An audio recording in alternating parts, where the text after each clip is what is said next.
है ये मेरी, मौत मुझको मदीने में आए, या खुदा इल्तिजा है। तुझसे पाते हैं सब पाने वाले, चमक तुझसे पाते हैं सब पाने वाले, मेरा दिल भी चमका दे चमकाने वाले। ये शेर हुजूर आला हजरत ने लिखा, और ऐसा नहीं कि सिर्फ उन्होंने अपने लिए लिखा हो, बल्कि हर एक मोमिन की दिल की यही आवाज होती है कि वो ये कह दे कि चमक तुझसे पाते हैं सब पाने वाले, मेरा दिल भी चमका दे चमकाने वाले। हर एक इंसान के दिल की आरज़ू यही होती है कि अल्लाह के रसूल सल्लल्लाहु अलैहि वसल्लम का दिया मेरे दिल में जल जाए, और जब वो दिया दिल में जलेगा, जब रोशनी उससे होगी तो उस रोशनी से ज़माना फैज़याब हो जाएगा। हज़रात, इसी तरह से एक दिया जला था इस दुनिया के अंदर, और उस दिए ने ऐसी रोशनी पैदा की, ऐसी रोशनी पैदा की कि उससे आज तक और क़यामत तक लोग उससे रोशनी हासिल करते रहेंगे। वो है हुजूर गौसे आज़म की शख्सियत। ये ऐसा चराग था जिसकी रोशनी से इंसान क़यामत तक रोशनी हासिल करते रहेंगे, उससे फैज़याब होते रहेंगे। और हुजूर गौसे आज़म खुद फरमाते हैं, वो खुद फरमाते हैं कि आप, एक रिवायत में आपको सुनाता हूँ, हुजूर गौसे आज़म का ज़माना है, आप अपनी अल्लाह की याद में, यानी अपने रब की याद में अपना वक्त गुजार रहे हैं, और वक्त गुजारते हुए उस अपने रब को राजी करते हुए और शरीयत मोहम्मद पर चलते हुए 12 साल हुए थे और कुछ नहीं मांगते थे। आपने 12 साल, मतलब एक रिवायत तो एक तरीके का ये है कि 40 साल आपने ईशा के वुजू से 40 साल तक फजर की नमाज पढ़ी। सुभान अल्लाह, मतलब ये है उस वक्त में जब अल्लाह तबारक व तआला ने निदा फरमाई, ए गौस मांगो, तुम क्या मांगना चाहते हो, तुम क्या चाहते हो, मैं जिसकी वजह जिससे तुम खुश हो जाओ। तो हुजूर गौसे आज़म ने फरमाया था, ए परवरदिगार 40 साल हो गए हैं ईशा के वुजू से फजर की नमाज पढ़ते हुए, आज तक मैंने तुझसे अपनी जाती एतबार से कुछ नहीं मांगा, और ना ही मैंने तुझसे ये कहा कि ये दे दे ये दे दे, लेकिन 40 साल के बाद तूने मुझसे कहा है कि तू चाहता क्या है, तो मैं चाहता ये हूँ कि तू मेरे महबूब की उम्मत की बख्शिश कर दे। नारे तकबीर, नारे रिसालत, उलमाए अहले सुन्नत, मसलके आला हजरत, जश्न गौसुल बरा कॉन्फ्रेंस, नारे तकबीर, नारे रिसालत। 40 साल आपने ईशा के वजू से जब फजर की नमाज पढ़ी, और उसके बाद अल्लाह तबारक व तआला ने जब निदा की तो आपने क्या कहा कि उम्मत की बख्शिश, जो मेरा खादिम हो, जो चाहता हो कि मैं हुजूर गौसे आज़म का मुरीद हूं, तो वो जब भी अपनी जिंदगी में चाहे तभी वो मेरा मुरीद है। और ये परवरदिगार, मैं चाहता हूं कि जितने मेरा नाम लेवा हो, तो जब उनका खात्मा हो तो ईमान पर हो, ईमान पर खात्मा हो, ईमान से हटकर उसका खात्मा ना हो। ये हुजूर गौसे आज़म ने अल्लाह की बारगाह में अरीज़ा रखा, और आप सजदे में गए। अब परवरदिगार आलम देख रहा है कि मेरा महबूब बंदा जो 40 साल तक इबादत करता रहा, और एक वजू से किया है उसने ईशा से फजर तक, यानी इसका मतलब ये हुआ कि पूरी पूरी रात जागना, पूरी पूरी रात अल्लाह की इबादत करना, पूरी पूरी रात अल्लाह की बारगाह में गिड़गिड़ाना। और अब वो चाहता है कि मेरा अगर कोई मुरीद है तो उसका खात्मा ईमान पर हो, बगैर ईमान के वो दुनिया से रुखसत ना हो। तो अल्लाह तबारक व तआला ने निदा फरमाई, ए महबूब ए गौस, अगर तुम ये चाहते हो, तुम्हारी खुशी ये है, तो कयामत तक जो तुम्हारा नाम लेगा और तुम्हारे मुरीदों में कहलाएगा, तो उसका कभी मैं उसको जब मौत आएगी तो उसका ईमान पर खात्मा होगा, बगैर ईमान के खात्मा नहीं होगा। तो ये हुजूर गौसे आज़म की शख्सियत है कि आपने इतनों दिनों के बाद अपनी बात मनवाई। और हटिए, अल्लाह तबारक व तआला का वही महबूब बंदा अपने रब को मनाने के लिए, आज हम हैं थोड़ा सा इल्म हासिल कर लेते हैं तो हम ये समझते हैं कि हमसे बड़ा कोई आलिम नहीं, हमसे बड़ा कोई काबिल नहीं। वो हुजूर गौसे आज़म जब फजीलत से फारिग हुए, उसके बाद उन्होंने रुख किया था जंगलों का, और 12 साल तक आप जंगल में रहे, अल्लाह की इबादत और रियाजत करते रहे। खाने के लिए कुछ नहीं था, तो आप जंगल में रहकर, सहारा में रहकर पत्ते खा खा कर रब की इबादत करते थे। और वो जो इल्म हासिल किया था, वो जो शरीयत मोहम्मद हासिल की थी, उसका पूरा पालन करके तब वहां वक्त गुजारते थे। ऐसा नहीं कि अगर उनको खाने नहीं मिल रहा तो कुछ भी खा रहे हैं, ऐसा नहीं, बल्कि वो शरीयत मोहम्मद पर अमल करके तब वो अपनी जिंदगी गुजारते थे। रब की बारगाह में 12 साल तक सहराई आमिलों से, बुजुर्गों से मिलते रहे और अपने काम को अंजाम देते रहे। और सखावत का ये हाल था कि आपके घर पे अगर कोई शख्स आ गया तो आपके यहां से कोई खाली ना गया। आपको अगर कोई फकीर, कोई गरीब, कोई साइल अगर रास्ते में मिल गया तो उसकी जरूरत को वहीं पूरा कर दिया।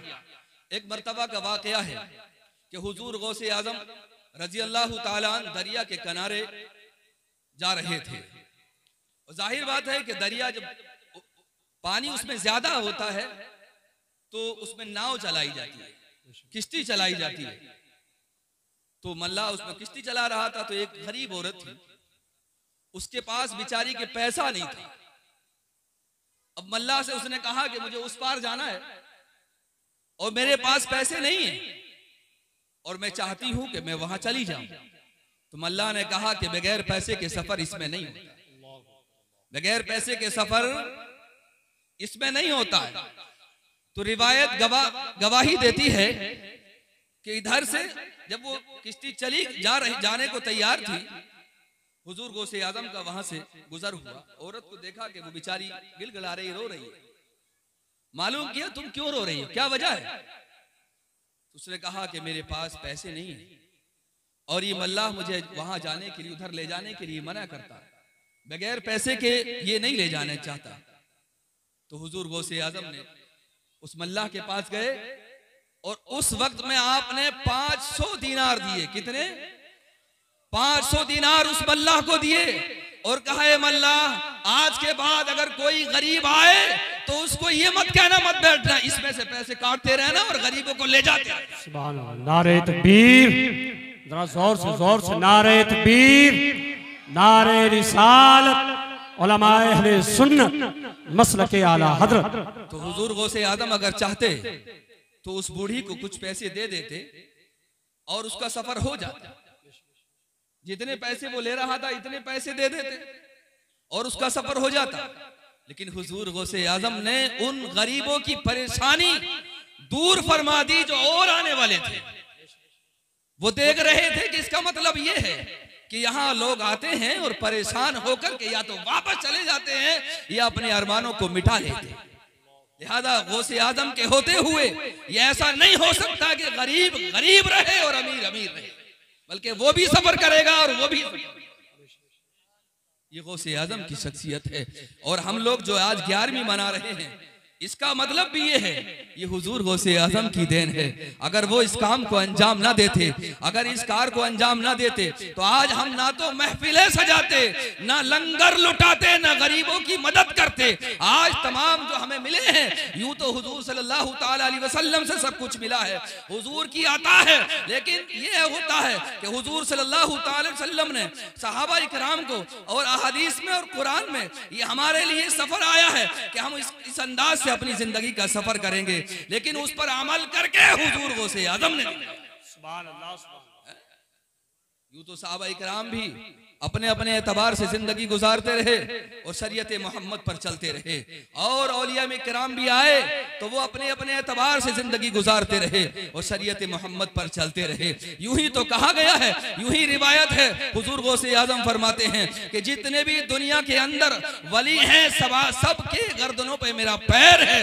उसकी वजह यही है कि आपने हर परेशानी की, परेशान हाल की परेशानी को दूर फरमाया।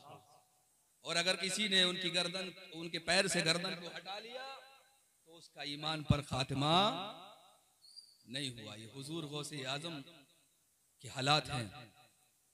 लिहाजा यही गौसे आजम का दर्स है कि हम गरीबों की मदद करते रहें और कोई साइल आपके पास आए तो उसकी परेशानी को दूर करें, उसके सवाल को पूरा करें।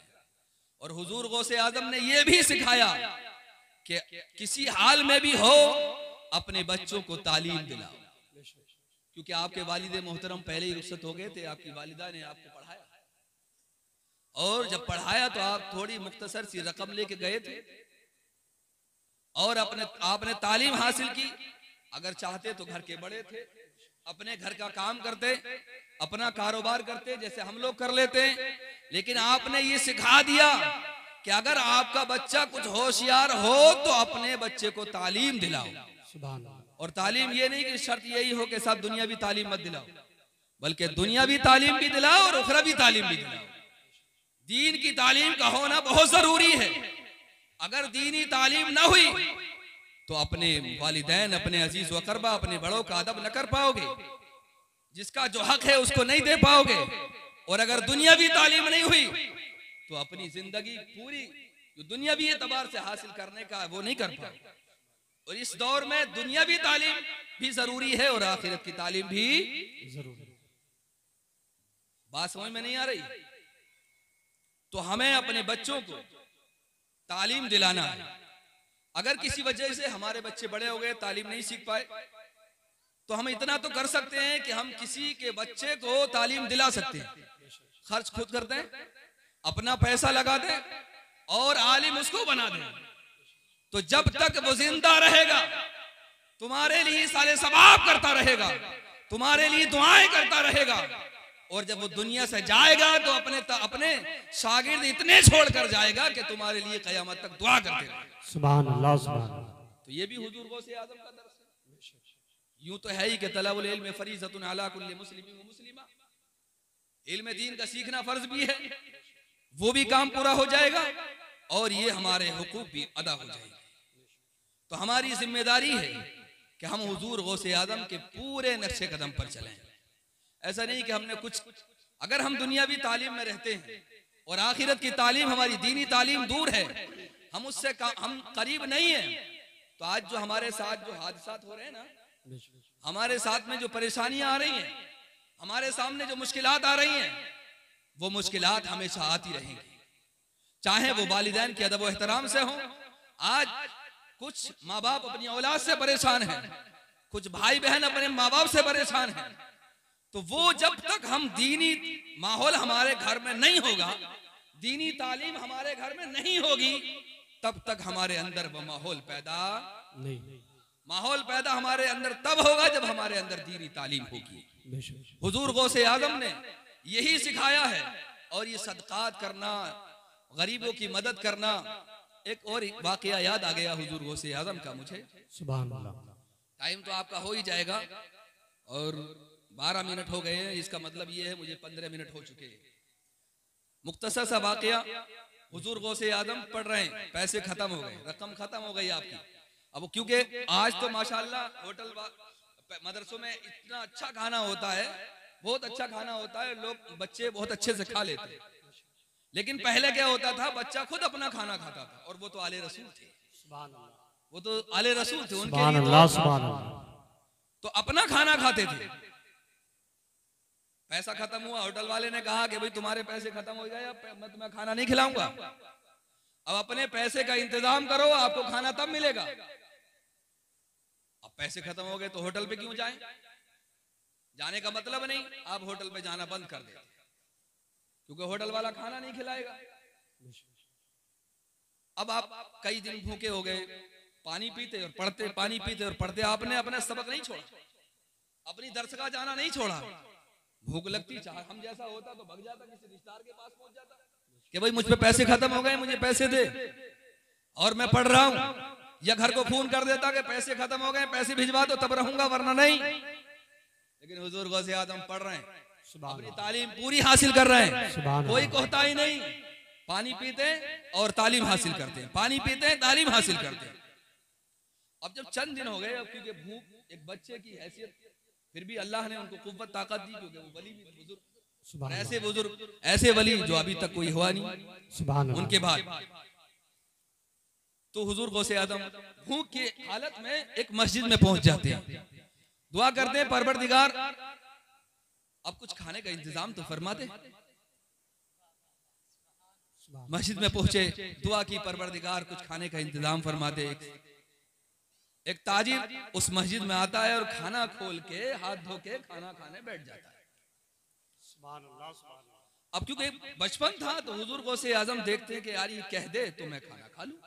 सुभान अल्लाह। आज का बच्चा भी यही करेगा।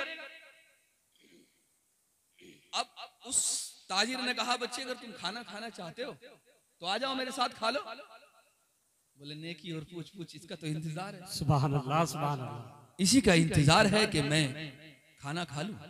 आपने हाथ धोए और खाना खाने के लिए बैठ गए। वो खाना खाते हुए ताजिर पूछता है, बच्चे तुम यहाँ क्या करते हो? बोले मैं पढ़ता हूँ और कुछ नहीं करता, अल्लाह तालीम हासिल करता हूँ, इल्म दीन हासिल कर रहा हूँ। बोले एक बच्चा है हमारे यहाँ का शहर का, वो मुइनुद्दीन नाम से है, नाम बोला कि और बोला कि साहब उसकी वालदा ने कुछ पैसे दिए। सुभान अल्लाह। उसकी वालदा ने कुछ पैसे दिए हैं और वो पैसे मैं उसको पहुंचाना चाहता हूं। तो बोले चलो बता दूंगा मैं, आप खाना तो खा लो। बोले एक गलती और मुझसे हो गई है कि मैंने अपनी तिजारत का सामान इतना खरीद लिया कि मेरे पास पैसे ही नहीं बचे खाना खाने के लिए, तो मैंने उसके पैसे से खाना खरीद लिया। सुभान अल्लाह। खाना भी खा रहे हैं तो अपने, सुभान अल्लाह, किसी और का नहीं। बोले उसके पैसे से मैंने खाना खरीद लिया तो मैं उसके पास जाऊंगा और उससे मादरत तलब करूंगा कि मुझे माफी दो कि मैंने आपके पैसे से खाना खा लिया। बोले खाना तो खा लो, बाद में तुम्हें बताऊंगा मैं कौन कैसे जाना आपको, मैं बता दूंगा आपको। पूरे अच्छे से खाना खाया। खाना खाने के बाद बोले कि मैं ही हूं वो बच्चा जिसको आप तलाश कर रहे हो। सुभान अल्लाह, सुभान अल्लाह। एकदम वो बंदा बोले मैं माफी चाहता हूँ, आपके पैसे का खाना खाया और मैंने बगैर इजाजत आपके वो खाना खरीद लिया। बोले ये मेरे खानदान से और मेरे उसूल यही है कि मैं खाना खाऊं तो अपना खाऊं। लिहाजा अल्लाह की अता है कि आपने मेरे पैसे से खुद भी खाया और मुझे भी खिलाया, क्योंकि मुझे भी भूख लग रही थी और आपको भी भूख लग रही थी। तो ये हुजूर गौसे आजम की शख्सियत है। बहरहाल आप हजरात अपने ज्यादा से ज्यादा कोशिश करें अपने बच्चों को तालीम दिलाएं। अगर